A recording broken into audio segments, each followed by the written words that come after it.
Ladies and gentlemen, we are not live for this edition of the Big Shots Extras. It looks a little different today. It's the first time we haven't been able to do it live at 7 o'clock. Nick wasn't available to do it. I'm actually going to be out of town at 7 o'clock. So it's Devin and myself, the original Big Shots, back in your life. Before we get into today's episode, just a quick housekeeping note. Going forward, Big Shots Extra will actually be Nick and Devin. I start a new job next week that takes me out from being able to work. Takes me out from being able to be free on Friday nights. So yeah, Devin and Nick, you get to see more of them. You get to see less of me. That might be better from an aesthetics perspective. But Devin, how are you today? Yeah, pretty good, man. It's good. Like I said, it's always good to be able to talk ball, be able to, do kind of a different aspect of the Big Shots podcast. We can, not be as structured, I don't think, and kind of, talk Oh about no, whatever's going we're on. this is very relaxed. This is even more relaxed than our actual podcast. Yeah, so I'm definitely excited to get into some questions that we got. We got some question submissions, so definitely excited to get into that and talk about a player or two that we've been watching or kind of looked at over the course of the week, and then get out of here. Yeah, this is probably gonna be a really quick one again, without any sort of live interaction like we would normally do. It doesn't really seem right to kind of ham fist it and try to just keep it going for 25 minutes or a half an hour. We'll probably go about 15, 20 minutes and then hop on out of here. But yeah, last night we put out a tweet just looking for some questions to talk about. And we got a couple of responses. And then, like Devin said, we'll talk about some players either that we have watched or are looking forward to watching. But I want to get started with one from our friend at Real Corey Kinnan. Yeah, I went ahead and made graphics for this. Because I tried to actually do like a screenshot of the tweet and share it that way, and it didn't want to work properly. So we're going to do it this way. So at Real Corey Kinnan, friend of the show, occasional fill-in host on more than one occasion, I believe. Will you join the army of Caleb Ellaby advocates or nah? Now, that is the Western Michigan quarterback. I almost said West Virginia, which is not at all the same thing. But yes, will we join the army of Caleb Ellaby advocates or not? Devin, I'm going to let you start with this one because you are the small school aficionado. Yeah, Ellaby, man, he's good. He's good. He really has some juice with his arm. Can really drive the ball down the field. Played in kind of an RPO type offense, and obviously we saw Dwayne Eskridge get picked from that offense. So, it's possible that someone from a MAC school can get picked selected in the first 3 or 4 rounds and be able to make an impact potentially at the next level, even though he was old, an older prospect. He was 24 entering the league. But Ellaby, he's an intriguing study. I've kind of seen him in passing. I really haven't sat down and actually watched him, but I know Corey actually got to do an interview with him yesterday as well. Which I'm excited about seeing. So shout out to him. But I think he definitely has an intriguing arm. Someone that could really, I think potentially be a mid-round pick. I know Corey is all in on him and what he brings to the table. But I think probably right now if the draft were today, he probably gets selected mid-round and kind of more of a developmental type of guy.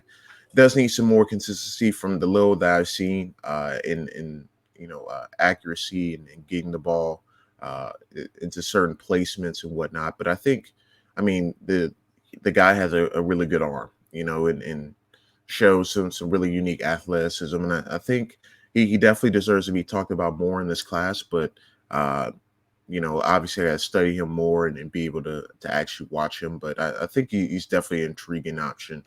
In the quarterback class that really hasn't had someone set in stone at the top. So, yeah, we've mentioned it ad nauseum both on Twitter and on various forms of Big Shots. This quarterback class is not great. I put out my top 25, and there was one quarterback, and it was Spencer Rattler at 20. I think that there's going to be a lot of quarterbacks in that like 50 to 75 region on my early, like on my way too damn early preseason big board. And I wouldn't be shocked if when I actually go ahead and watch Caleb Ellaby, he's one of them.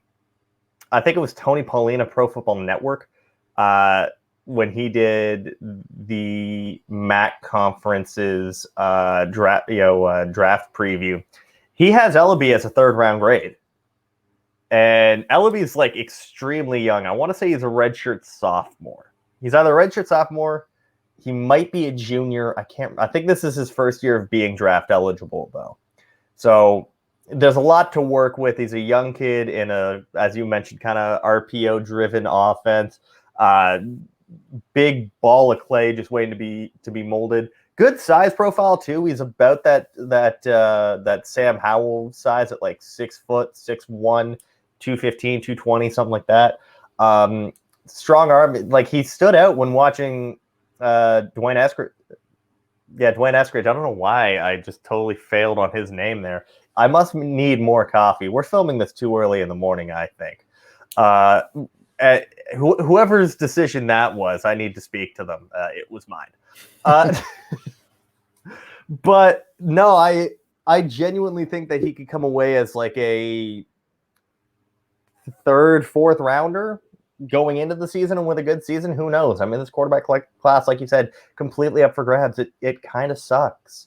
So a 3rd, 4th rounder this year. I mean, we see guys go into a season with late day 2, early day 3 grades that by the end of it are 1st rounders. I'd feel more comfortable probably with Caleb Ellaby than I would with Mac Jones in the 1st round. Do with that what you will. I mean, I had a 3rd on Mac Jones. Dante Collinelli had a 5th on him. Everybody seemed to think that he fell to pick 15. No, he was reached at. He was reached on by a team desperate for a quarterback. And that's the last I'm going to talk about Mac Jones on this podcast for probably about 4 years until he's actually ready to start an NFL game.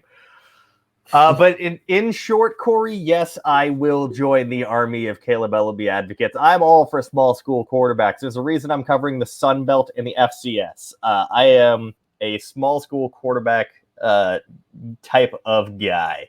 Don't make me have to watch more Jake Bentley.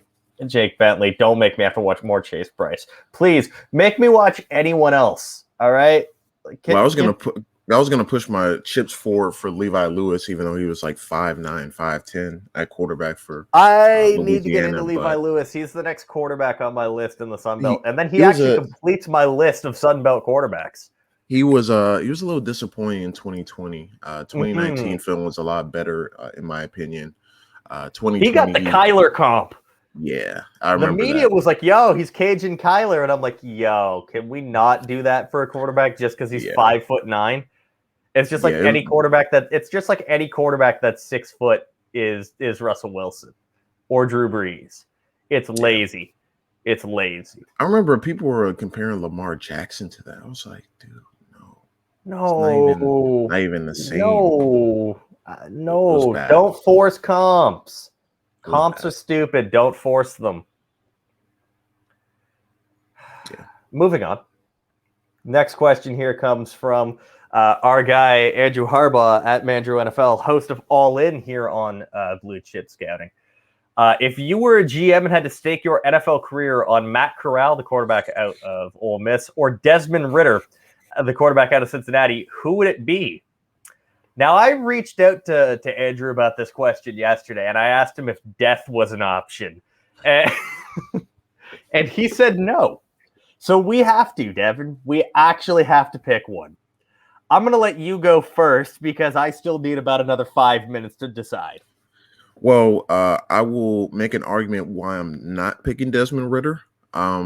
Look, I know he has such intriguing size and he has a nice size profile. His arm is pretty nice as well. But we've seen guys like him before. You know, we've seen guys that are inaccurate, that very inconsistent, driving the ball outside the numbers, has a big arm, but just can't put it together. And we've seen it not pan out, and I really would not want to stake my GM career on Desmond Ritter because I don't think he's at the point where he should be considered as really a top 5 quarterback right now. I think he has so many holes in his game. He's a great leader. Like I said, he has a big arm.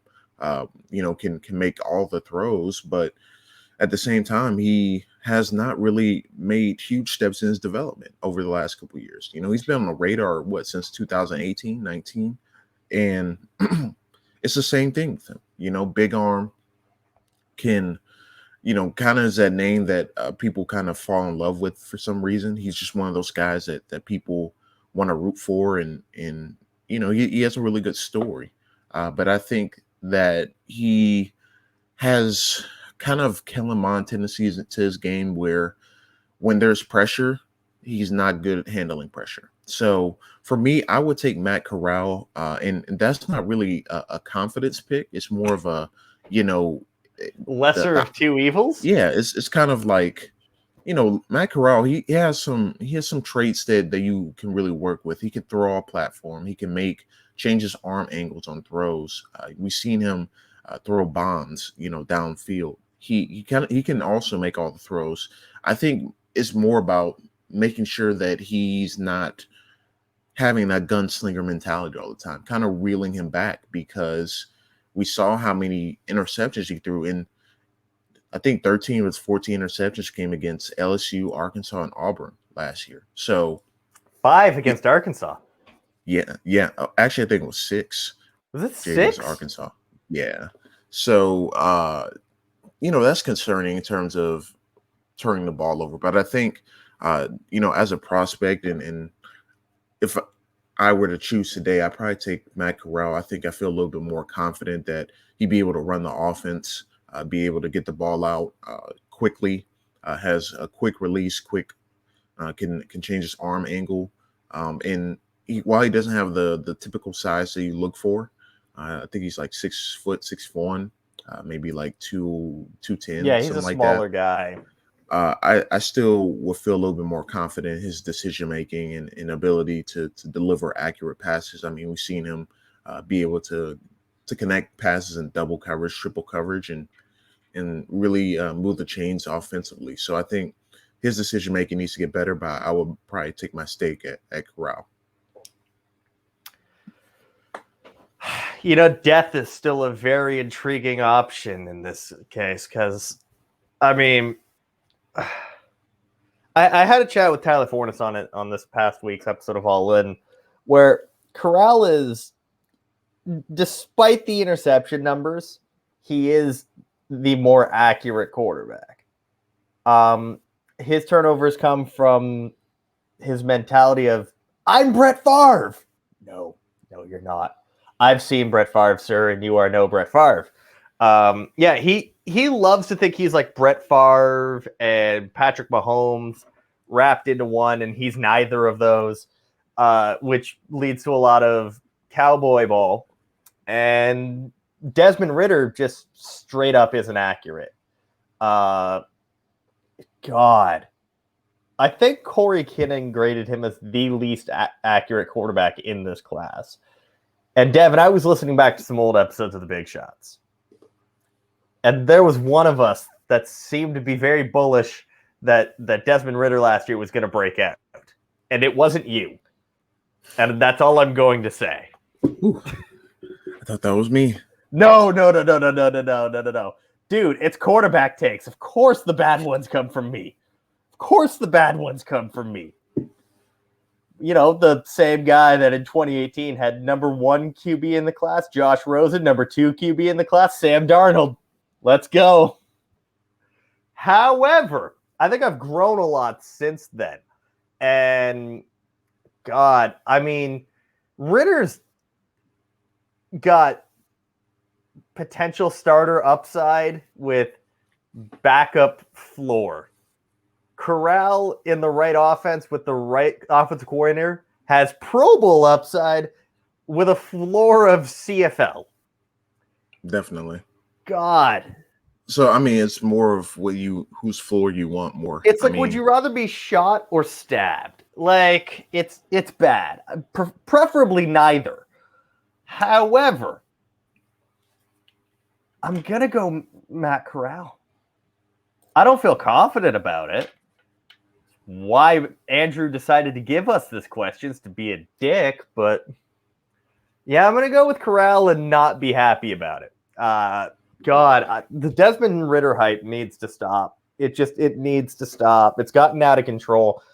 Like when I say I was bullish on him breaking through, I had him as like a third or fourth round pick last year before he decided to go back to school. I was in no way talking about like, yeah, let's draft him in the top 15. Let's not and say we still didn't, because that sounds horrible. That sounds like don't manufacture a quarterback. Don't manufacture one. Like if they're good, take them in round 1. If they're not, don't.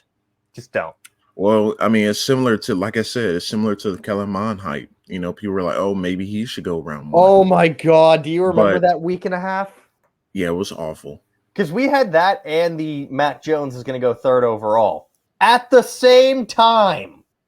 I was like, y'all are unbearable, man. I really just could not talk quarterbacks anymore. No, really. It's already getting that way this year because you have the Malik Willis stands, you have the Spencer Rattler stands, the Sam Howell stands, Jaden Daniels, JT Daniels. I just need it to stop. It's June, people. It's June. For me, like I like Malik Willis, and I liked him a lot earlier than some people, but I just hate now that he's like being. Oh yeah, like if you want to talk about Malik Willis, you must preface this by saying that you're a fan. However, you'll get like hate mail sent to you if you have him anything below 3rd overall in the entire class. And none of these QBs are that good. None of them. I've wanted to tweet this for a while, but I figured that I might as well just say here. It's interesting because right now, and since we're talking about kind of 2 average quarterbacks, the same people that are tweeting about how this class at quarterback is weak, or there's no top end talent. Well, then you also see these same people a lot of times putting out big boards and mock drafts. Mock drafts I understand because it's a prediction of what will happen, but big boards is supposed to be what you see on film. And I am seeing far too many where it's like, oh yeah, like the class isn't that good at quarterback. Here's my top 10, and there's 4 quarterbacks in it. Yeah. Can't have both. You can't have both. It can't be bad and good at the same time. We'll never understand it. Moving on. This is a very fun one. This is the last question we got. This is from our guy, Dante Colinelli. What's our favorite blue chip scouting running joke? There are a lot, both public and private. There are be careful about this one. I can't share what my actual favorite is. I will tell you what the most appropriate one is. So I'm going to let you go first, though. That's a tough one. There are so many. Yeah, man. For a while there, I think Hollywood Dante was up there. Hollywood Dante is still probably low-key my favorite because of the merch. Yeah, I think he really. I love how it literally it came about. For those who don't know what Hollywood Dante is, it started off as Dante making fun of Marquise Brown. Pretty much. That's how it started off. It was on the first roundtable mock draft, and Dante was like, "Yo, Marquise Brown needs to step up. Like he hasn't had 1,000-yard season yet, and you can't call yours." He goes, "Great, I'm from Hollywood, Florida too, but I don't go around calling myself Hollywood Dante."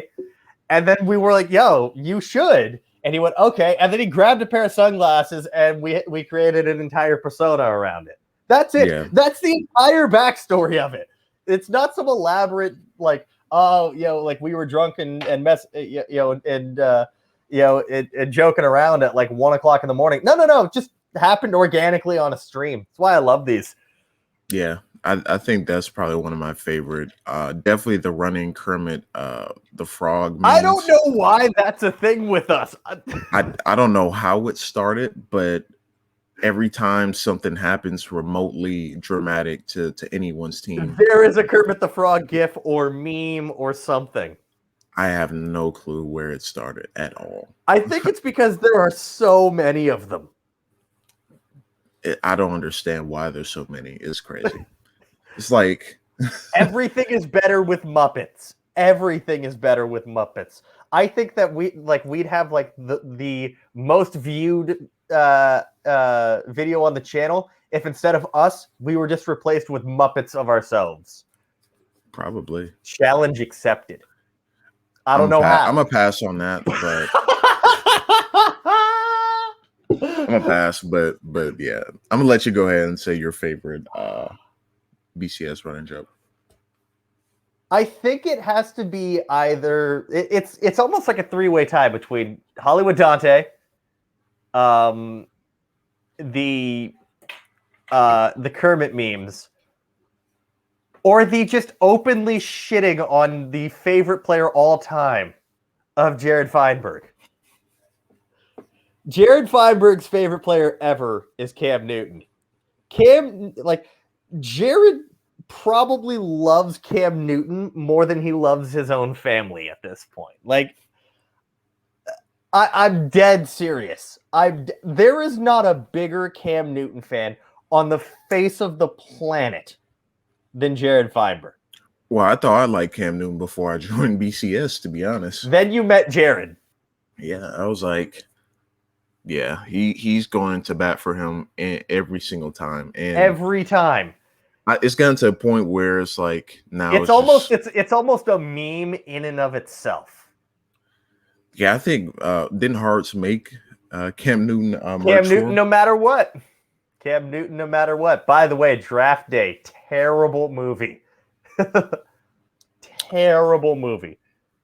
That's not gonna make you popular. Dude, no one watches it because they enjoy it. I know. They watch it because it's so shit. It's for nostalgia at this point. They watch it because first of all, okay, we are now going way up. Actually, you know what? There's my favorite running joke. It's Mike versus pop culture. Draft Day. Oh my God. Y'all convinced me to watch it this year again. And I want that, like, it's an hour and a half long movie. It took me 2.5 hours to get through it. Yeah. We're definitely going retro for big shots, Devin. We're bringing back Mike's weekly rant. Oh, man. Listen, I know people like Friday Night Lights, the show. I don't. I know people like Friday Night Lights, the movie. I don't. I love the Friday Night Lights book. I hate the movie. It's so unauthentic. I like it to be as close to what actually happened as possible. And it's not, and it bugs me. Like, little tiny details of that movie bug the crap out of me. And then Rudy, as a whole, just bin it. It should have never been made. Fucking terrible movie. If you like Rudy, there's a problem with you, okay? Clip that. If you like Rudy, there's a problem to you. Liking Rudy as a football movie is like it's like saying that you take one of those sites, and you know exactly which site I'm talking about, as gospel in terms of draft takes. I have a meme that I love to use involving that website that I won't mention. It's Walter Football. I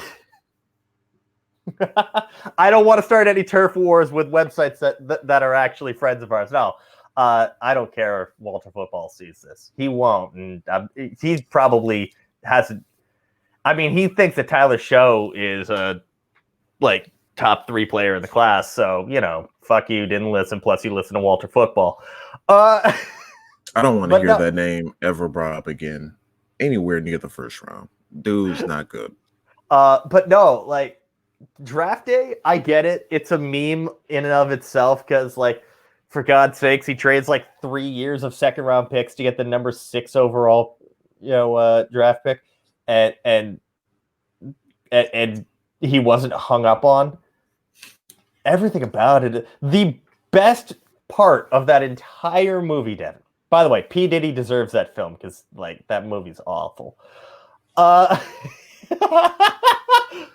The best part in that entire film is, "Come on, you pancake eating motherfucker." That is the only good redeemable line in that entire movie. Because, I mean, for God's sakes, you're telling me they watched the Wisconsin-Ohio State game like 6 times and didn't realize that Vontae Mack didn't play the second half of the game? Are you fucking kidding me? How inept is that front office? Oh, and not to mention, oh, look at this bull rush. It's not a bull rush at all. At all. So bad. Movie sucks. There were a lot of holes to that movie, for sure. I love that this came from Dante's question of what's our favorite blue chip running joke. Mike gets irrationally angry at stuff. There you go. I don't really care for the movie. I watched it once, and that's all I needed. I've watched it twice, and it's 3 times too many, Devin. Never again. Is any prospects you want to talk about before we hop on out of here? I talked about a little bit yesterday on Twitter and the Draft Nut live stream. Gonna talk briefly again about him because I'll be finalizing his grade this weekend. Keanu Benton, the defensive tackle out of Wisconsin, very intriguing. Someone that really shows some nice athleticism. I think he's massive. I think he's like 335. That is a really healthy dude. Yeah, so he's a big guy that kind of clogs up the middle of the defense. Learned that he was battling some injuries last year, but when he played, he definitely made an impact. Watched this game against Illinois last year. Really was all over the field, made 4 tackles. He's not one of those guys that just stuffs the middle and just eats up double teams. He can actually make plays in the backfield, really get after the quarterback pass rushing wise. He's a really nice swim move, can set it up pretty nicely. And he's someone that really, I think, could take the next step this upcoming year. While I don't think he's not a first round type of guy right now, he certainly could work himself into that. That's how athletic and off the charts he is, and able to really, kind of not just be, like I said, be that guy that's just stuff in the middle of the defense, but can really be an impact and slam and get into the backfield, make plays in the backfield, create some pressure on the quarterback with bull rushes and swim moves. So I think he only played 173 snaps defensively last season because he kind of was more on a rotational basis. He would get taken on the field on third down packages, like third and long packages, because while he shows some pass rush upside, he's not exactly the quickest guy. Was he taken off the field for Isaiah Loudermilk? Yeah. Oh. He was. Oh. Yeah. Disgraceful. Yeah. So that's kind of the one downside. He's not a full-time type of player, but he can definitely improve upon that this upcoming season. I think he could be something, special in this defensive tackle class. I really haven't heard too much or really watched too many guys, but he definitely impressed me. I'm going to quickly touch on a guy that Devin, you and I have been talking about for almost 2 years now. And I think that he's someone that can really be a premier at his position. And I know what you're thinking. You think that I'm going to go off and talk about David Bell, aren't you? Tywone Mullen. There you go. I think Tywone Mullen might be the best slot corner in this year's class. I can see it. He's an outside guy. He's going to be kicked inside. I think he's not necessarily the most athletic, which is probably going to limit him to being more of a slot corner. But he's about 5'11", 6 feet off memory, about $185. Really solid coverage skills. I think he's Indiana's best defender. Yeah, I mean, again, good ball skills, good read and react time. Really smart player. Brother of Raiders. Yeah. Raiders former first-round pick, Trayvon Mullen, cousin of Lamar Jackson. So, it's not like he's not athletic. He's just not as athletic as you would necessarily want. And the size limitations are going to push him a little bit more inside. I think that we see more and more that slot corners are becoming increasingly important, and everyone's going to point to, well, look at J.C. Jackson from the Patriots. They got him as a UDFA. You don't need to draft a slot corner. I had J.C. Jackson that year as a 3rd round pick. I'm just saying, I may have actually understated how good he is. However, like, good slot corners, they go in rounds 2 and 3 now. Like, we saw Elijah Molden go round three, Mm-hmm. End of round 3, behind players that he's far better than, because he was a slot only corner. Like, Mullen may be a guy where he could be a top 5 or 6 corner in the class for me, but there will be 7 or 8 corners taken ahead of him because outside versus inside. And I think that that's starting to change a lot more in terms of now slot corners are going on day 2 instead of like 4th, 5th round, because your slot guys are no longer just the guys that are too short to be outside. Like, they're also some of your best coverage guys. Yep. And they also, in a lot of cases, contribute on special teams. So I think Tywone Mullen is going to be someone that you're going to have to keep an eye on. He stands out a lot on film, and Indiana they've got some dudes on defense. Just watch the Michigan State game. That game was fantastic. That was the one where he had 3 picks, or two or 3 picks, right? That's what I'm thinking. I'm pretty sure. Yeah, that was the one where he had 2 picks, and then the Michigan State corner that I liked last year that went undrafted. Josiah Scott? No. Shakur Brown. He also had 2 picks in that game because they just kept trading the ball back and forth. But yeah, Tywone Mullen is going to be one of my guys this year, early candidate for the for the all big shots team. Yeah, he's good. Really caught my eye as a freshman. He made some plays against Penn State. He made some plays against Michigan State when they had the duo of Darrell Stewart and Kobe White. God, those are names I haven't heard in a while. Yeah, they were something, but he made plays against them. He made some plays against Ohio State as well. So he's someone that's really talented and can, like you said, have that inside-outside versatility. I think he's a little bit better in kind of off man as well as in zone coverage. I need some work, I think, in press man and being able to, hit the jam and transition smoothly. But other than that, I think he's a really good corner and should help round out a really talented corner class, especially at the top. Yeah, definitely. Well, that's going to do it for today. As always, you can find me on Twitter at MikeH_draft. You can find Devin on Twitter at RealD_Jackson. Follow Blue Chip Scouting at Blue Chip Scout. Like, comment, subscribe, buy the merch, subscribe to the podcast, all that good stuff. We will see you guys very soon.